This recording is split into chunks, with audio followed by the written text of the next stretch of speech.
പ്രത്യയശാസ്ത്രപരമായ ചില അഭിപ്രായ വ്യത്യാസങ്ങൾ ഉണ്ടായിരുന്നെങ്കിലും MP പരമേശ്വരൻ അവസാനം വരെയും ഇടത് സഹയാത്രികനായിരുന്നുവെന്ന് CPM സംസ്ഥാന സെക്രട്ടറി MV ഗോവിന്ദൻ. വ്യതിരിക്തമായി ഒരു നിലപാട് അദ്ദേഹം കൈക്കൊണ്ടിട്ടില്ല. കമ്മ്യൂണിസ്റ്റ് ആശയങ്ങളെ വളരെ ഫലപ്രദമായി മുന്നോട്ട് കൊണ്ടുപോകാനാണ് അവസാനം വരെയും ശ്രമിച്ചിരുന്നത്. അദ്ദേഹത്തിന്റെ ആശയങ്ങളും പുസ്തകങ്ങളും ഇപ്പോഴും വായിക്കപ്പെടേണ്ടതും ചർച്ച ചെയ്യപ്പെടേണ്ടതാണെന്നും അതൊന്നും തള്ളിക്കളയേണ്ടതല്ലെന്നും ഗോവിന്ദൻ മാസ്റ്റർ തൃശൂരിൽ മാധ്യമങ്ങളോട് പറഞ്ഞു.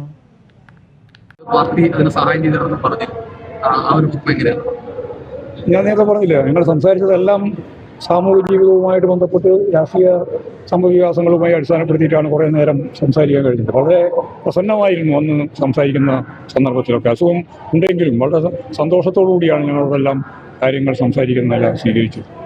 അദ്ദേഹത്തിൻ്റെ രചനകളൊക്കെ ഇപ്പോഴും ഫലപ്രദമായിട്ട് ഉപയോഗപ്പെടുത്തുന്നുണ്ട് എന്നുള്ളത് തന്നെയാണ് സത്യം. അതൊന്നും തള്ളിക്കളയേണ്ട കാര്യമില്ല. ആശയപരമായിട്ട് ചില അഭിപ്രായ വ്യത്യാസങ്ങളും പ്രശ്നങ്ങളും ഒക്കെ CPM-ഉമായിട്ട് ബന്ധപ്പെട്ടുണ്ടായിരുന്നുവെങ്കിലും അതിനുശേഷവും അദ്ദേഹം ഇടതുപക്ഷ രാഷ്ട്രീയത്തോടൊപ്പം തന്നെ സജീവമായിട്ട് നിൽക്കുകയായിരുന്നു ചെയ്തത്. വ്യതിരിക്തമായൊരു നിലപാട് സ്വീകരിക്കുകയല്ല ചെയ്തത്.